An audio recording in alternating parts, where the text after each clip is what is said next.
lo va a adaptar. Amigos de Radiografía, regresamos con más. Gracias siempre por esta sintonía. En esta oportunidad conversamos con Adriana Angarita, CEO de Senecalab InKind Fit Latam 2025. Vamos a hablar de cosas positivas para el mes de agosto. Se ha planificado un interesante foro que tiene que ver con inteligencia artificial y esos desafíos que se enfrentan no solamente aquí en Panamá, sino en el mundo entero. Bienvenida. Muchísimas gracias, así es. Es un tema muy importante, materia urgente, que tiene que ver cómo vamos a tener inteligencia artificial en nuestras aulas. Para Panamá es un tema difícil, dadas las infraestructuras inflexibles que tenemos en materia regulatoria. Si hablamos de educación superior, programas que cada 2 años tienen una actualización por unas demoras burocráticas y específicamente que tienen una estructura donde hay un acompañamiento de la universidad pública para la gestión de la universidad privada. Creo que lo que está pasando en Colombia, lo que está pasando en México, lo que está pasando, según el último informe de inteligencia artificial generativa de la Unión Europea, nos tiene que llevar a repensar el modelo. Cómo manejamos en Panamá la educación, y este espacio, este foro, va a tener la oportunidad de contar con figuras que lo están haciendo en Latinoamérica. No es solamente ver wow, cosas wow, porque eso las tenemos en cualquier lado, sino realmente cómo lo hacemos en Latinoamérica. ¿Quiénes lo están haciendo bien y cómo lo están haciendo bien? Correcto. Podemos hablar de México, Chile y Colombia. Para mí son los 3 ejemplos. Chile lleva, el año pasado tuvimos a la senadora chilena Ximena Rincón, quien presentó la ley de inteligencia artificial en Chile, en el foro, lo tuvimos el año pasado, donde ella nos explicaba lo que significa la tecnología en una regulación en un país. Yo creo que nosotros estamos planteando una regulación desde el temor. Y eso es lo que nos tiene parados en no querer utilizarla, porque falta que nos regulen para poder utilizarla. Yo creo que es al contrario. Tenemos que empezar a utilizarla y entonces a encontrar los perjuicios para regularlos. Generalmente somos un país que le encanta la regulación y estamos siempre esperándola para poder empezar a andar. En este momento estamos sumamente atrasados. Si tú vas y miras en México, es impresionante. Hay una universidad que tiene ya inteligencia artificial para generar currículums para los estudiantes que se matriculen. ¿Cuándo nosotros vamos a llegar a ese grado de personalización? Cuando un programa tiene que ser aprobado y dura 2 años el proceso de aprobación para todo el mundo igual. Entonces fíjate la diferencia del concepto y el desafío ahora viene en la flexibilidad. Pero ¿cómo somos flexibles si la experiencia que tenemos en flexibilidad ha significado desmanes? La burocracia entonces es nuestro primer obstáculo. Correcto. ¿Qué tenemos que echar abajo para que esto cobre velocidad? En un país donde, mire, sacaba cuenta aquí fuera de micrófono que hace más o menos un mes poníamos sobre la mesa que hay otros países donde ya en las escuelas, no en la universidad, en las escuelas la inteligencia artificial generativa es una materia más. Bien, ¿cómo echamos abajo esto? Primero yo creo que es un tema de formación docente importantísimo. Los docentes generalmente a lo desconocido lo rechazan por el temor o por una posible un reemplazo, que siempre se habla de ese famoso reemplazo. Entonces, frente a esto, no hay un uso. Mientras el docente no confíe, al contrario, no vea el potencial que tiene en su ejercicio, porque al final no importa el docente, no importa la institución, importa el estudiante. Y cuando tenemos claro ese objetivo, entendemos que es necesario utilizarla. Segundo, creo que en el marco regulatorio, creo que es muy importante que basemos nuestras decisiones en datos. Creo que lo hemos hablado hasta el cansancio, donde la evidencia tiene que ser la que tome decisiones y no la regulación. Cuando abrimos el espacio a esto, donde tenemos unos datos de base y empezamos a tomar decisiones basadas en ellos, en inversión, en aprobaciones y en gestión, y comparamos una data abierta, que todo el mundo la vea, podemos soltar la flexibilidad de la regulación. Para mí, estos 2 puntos son los cruciales para poder empezar a pensar en tener un desempeño similar a estos 3 países que estamos hablando. Ahora, esa radiografía que ustedes han hecho aquí en Panamá, ¿hay alguna diferencia entre esos centros educativos superiores, las universidades, en el plano particular o privado y las públicas? Le pregunto porque sí recibimos a cada rato convocatoria, por ejemplo, de algunas universidades privadas donde están trabajando en el tema. De acuerdo, hay un tema importante y es que normalmente en los sistemas mixtos o híbridos, como el caso panameño, donde tenemos universidad pública y universidad privada, cada una tiene sus propias ventajas y sus desventajas. Por supuesto, la pública tiene un presupuesto fijo, anual, que no depende de la matrícula y se puede gestionar, aunque tiene las dificultades, por supuesto, de las aprobaciones públicas. Pero la privada también tiene la facilidad de andar mucho más rápido y sobre todo ser mucho más fuerte en tecnología. Son las características propias. Nuestro sistema tiene una complejidad y es que tenemos a una privada sujeta a una aprobación pública. Entonces estamos combinando las dos formas de gestión, dificultándole a cada una su propia gestión. Entonces tenemos a una universidad pública asignando recursos para fiscalizar una privada cuando su foco es uno completamente diferente.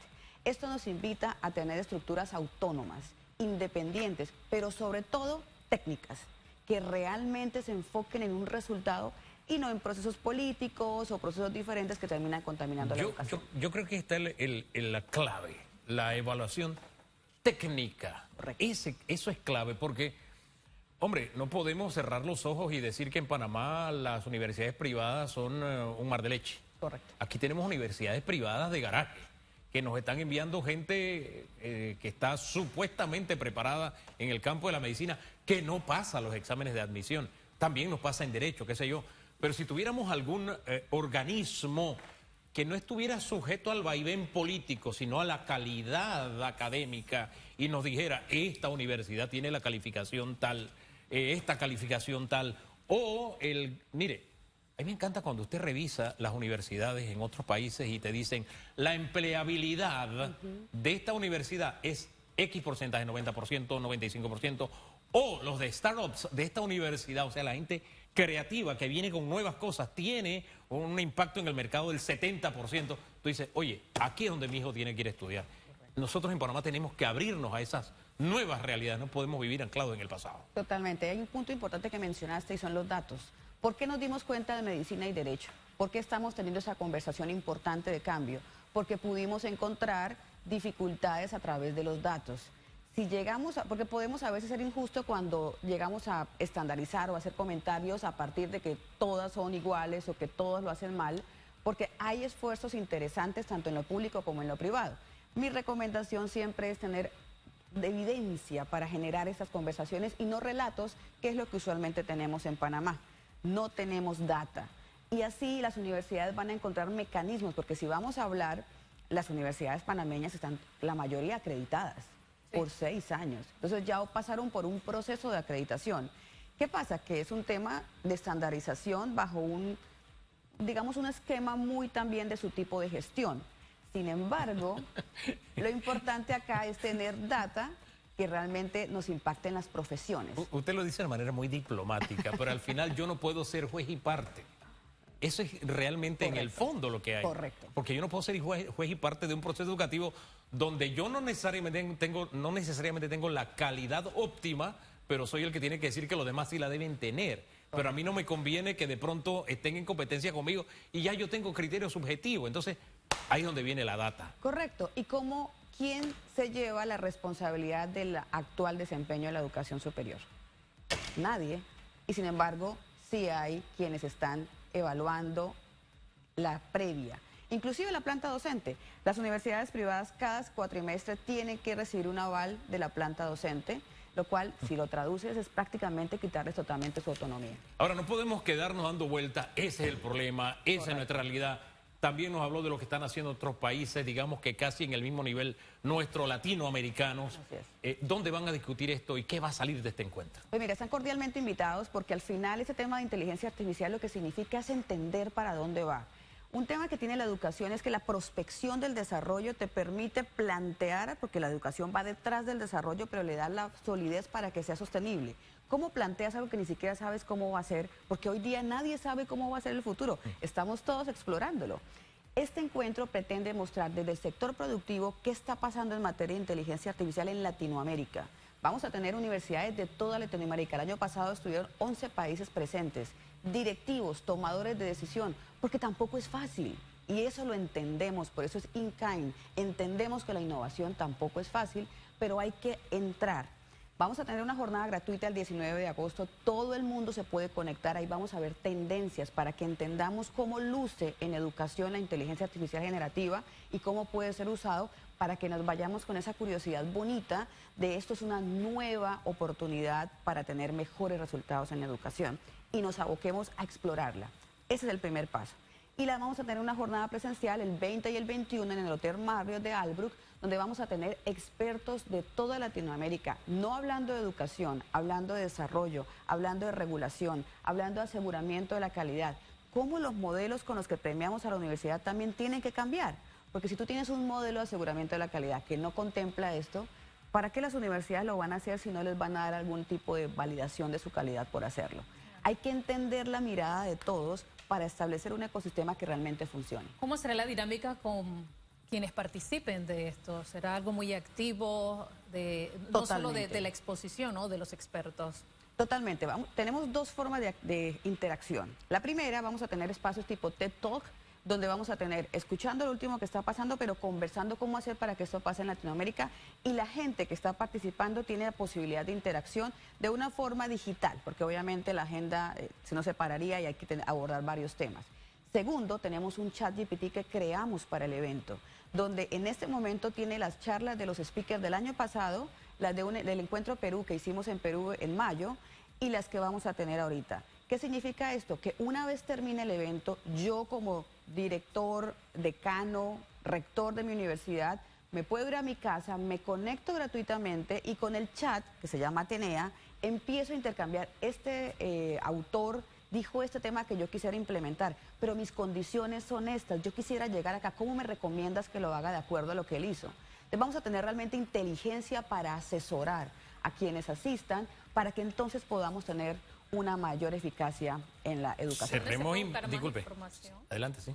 Por favor, pueden contactar en www.inkind.com/latam, Inkind, con doble N, K, innovación con amabilidad, y allí podrán encontrar toda la información, agenda, speakers y eventos como tal. Oye, y el futuro y el reto es ahora. Totalmente. Porque el futuro de hace un mes, o que veíamos hace un mes, es tan diferente al que podíamos haber previsto, ¿no? Realmente la inteligencia artificial vino para quedarse, se está superando a sí misma. Correcto. Y no podemos vivir de espaldas a esa realidad, vivir tirando piedras, bloqueando calles, y el presente y el futuro nos están comiendo el mandado. La educación, tenemos que abrir los ojos, no se puede negar y mucho menos negar la actualización. Tenemos que caminar en esa dirección. Gracias por acompañarnos, Adriana, esta mañana. A ustedes muy amables. Gracias. Y les recuerdo a ustedes, amigos televidentes y oyentes, a través de RPC Radio. Atención, escuelas, inscríbete en Debate Z, el megaproyecto de ECO para estudiantes de 10º a 12º grado, equipos de 4 estudiantes y un profesor asesor. Regístrate en ecotvpanamá.com/Debate Z y participa en las audiciones. Tienes hasta el 22 de junio, presentado por la periodista Andrea Salcedo. Debate Z, la batalla de las ideas, por ECO, tu referencia, Canal 28 y 1028 exclusivo de Tigo, ya saben. ¡Wow! Debate Z. ¿Usted sabe lo que me recuerda a Debate Z? ¿Qué le recuerda? A Mazinger Z. ¿Usted sabe lo que era Mazinger Z? Sí, algo, pincelazos de anime, manga, sí, allá donde todo comenzó. robots. Qué recuerdos aquellos, ¿ah? Sí. Estamos hechos de recuerdos. Tiene buena memoria usted. Y estamos hechos de futuro también. Así que vamos a la pausa y regresamos para poner en perspectiva la realidad.